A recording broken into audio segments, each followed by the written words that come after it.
Class 5, how are you all doing? I hope you all are sound and safe because we had a very bad natural disaster the last few days, so we were off from the classes. But now I am back here with your geography class. In geography, we have already completed two chapters, oceans and continents and forest. So this is the third chapter, desert. So what you understand by the word desert? Desert is a place where there is no or less vegetation due to less rainfall.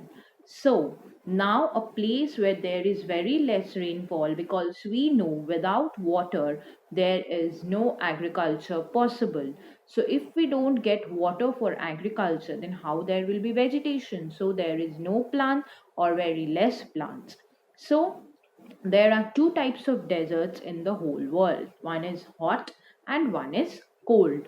So now you will tell that deserts are obviously hot because you have seen in many movies or in National Geography channel that there are hot deserts where camels are very. Yes, the camel is the most important animal in the desert area because there we don't find like lion, tiger, elephants, rhinoceros, hippopotamus, all this. The main and the important animal in the desert area is the camel. So now you can ask me that why there are cold deserts. So cold deserts are the place where it's totally frozen like Antarctica, Greenland, Ladakh in India. It lies in the Jammu and Kashmir area.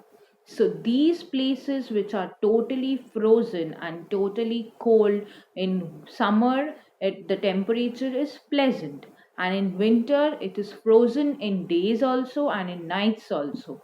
So these totally frozen area are called the cold desert.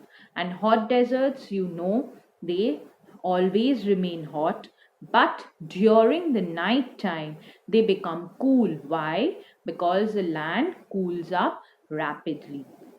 As water takes time to cool down, but the land cool downs rapidly. So during the daytime it is very hot, and during the night time it is cold as the sand cools up rapidly. So now hot deserts are, we know we can get it, and their hot deserts lies near the equator mainly. The equator is in the middle, which divides the earth into two hemispheres, the northern hemisphere and the southern hemisphere. Now the equator lies in between. The hot deserts lies near the equator, like from 15 to 30 degree in the northern hemisphere and 15 to 30 degree in the southern hemisphere. In these two places we will find the hot deserts mainly, and the largest hot desert in the world is the Sahara desert. So now I will show you what is the definition of the desert. So here, desert. A desert is a barren area where little precipitation occurs and living conditions are unfriendly for plants and animals. Precipitation means rainfall. I have told you there is very less rainfall due to which the land is barren. Barren means there is no trees, no plants, and no vegetation. So it is very unfriendlier for the plants and animals to live. So there are two types of desert. One is hot desert and the cold desert. So one name of hot desert is tropical desert, and the cold desert we can find in the frigid regions. We have done three zones. There we know the frigid zones are the coldest. So here the cold deserts lie in the frigid regions. So now I have told you the hot desert, that this desert lies from 15 degree to 30 degree both in north and south of the equator. In the northern hemisphere also and in the southern hemisphere also, between 15 to 30 degree we will find the hot desert.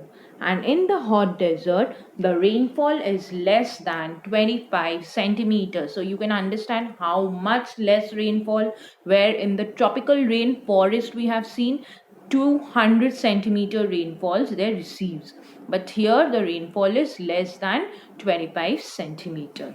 And here in the cold desert, we can get snowfall sometimes because it is totally frozen area. So there we can get snowfall. So few examples of hot deserts are like Atacama deserts, Kalahari desert, Sahara desert, I have told you. And cold deserts also, I've told you, Antarctica lies in the southern hemisphere, South Pole, Greenland, North Pole, Ladakh, which we have in our own country. In which states it lies? Yes, it lies in the Jammu and Kashmir, Ladakh. I hope you have heard the name also. So I will request all the students to go through that how many types of desert to the chapter in your textbook.